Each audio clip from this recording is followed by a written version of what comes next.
This is fucking fun, back for another story time. This is the second spooky story, so hopefully you enjoy. Time to get into the video. Family moved into an old house. The owner passed away, and the old family living there did not need a house this big, so they rented it out, and my father's stepmother and two brothers moved in. I was living on my own, and my father had asked me to help him move into the home. We moved all his stuff into the home, and we were having a few adult beverages, looking through the old stuff in the attic. There were family albums, antiques, and all sorts of stuff. This was neat to look at. We saw pictures of the home with hemp fields, and they looked to be 100 years old. Black and white aerial photos from the days past.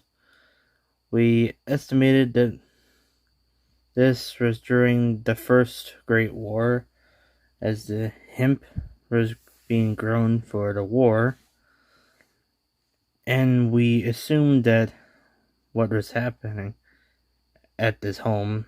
If you are listening to hear more about the hemp or pod that it is for this story,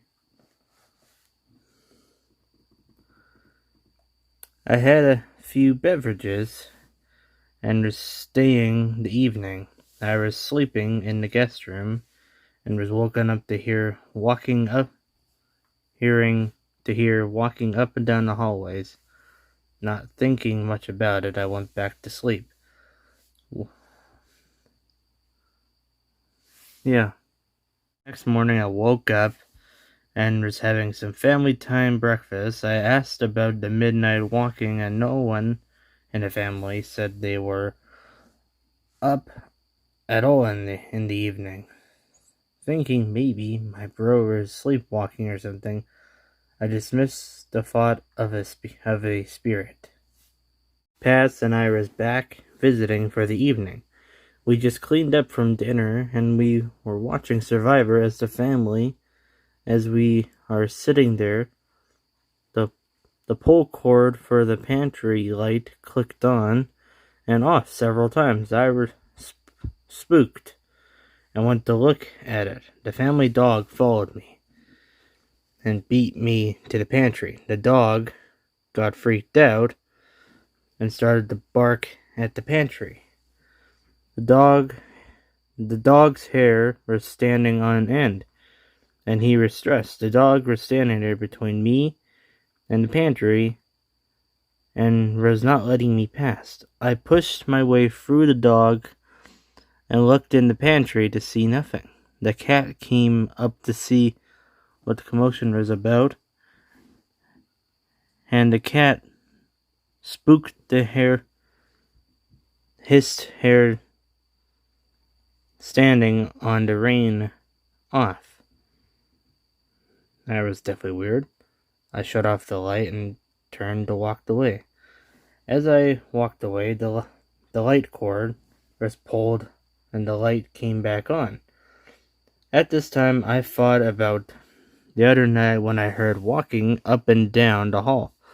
I went back to the sofa and was visibly distressed over what I just experienced. My dad asked me if I was okay. I told him no, and he asked if I wanted to talk about it, and I asked to talk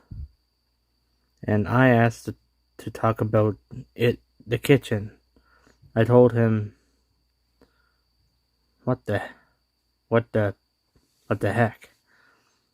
I had just seen my dad thanks me for taking him aside to talk, as he was concerned that what I said might frighten my little bros. My dad tells me that some spooky stuff has been going on. Dad tells me that he has heard the walking up and down the hallway frequently, or multiple times. I'm not really good with that word. Items and pictures in the house are being moved around, and that he was pushed while walking, but no one was there. That tells me I older now, that he is able to talk to me more about adult things, and he asked me to keep this on the down low as not to scare my little brothers. Fair enough. A couple weeks go by, and again I am visiting my dad and family. We are sitting there watching TV as a family, and my dad hears something in the kitchen. He walks away to investigate and finds the tap on, and I followed him to see what was happening. Dad shut the water off and mutters something under his breath. He turns around to see me watching him. Dad tells me the spooky stuff is still happening and a lot.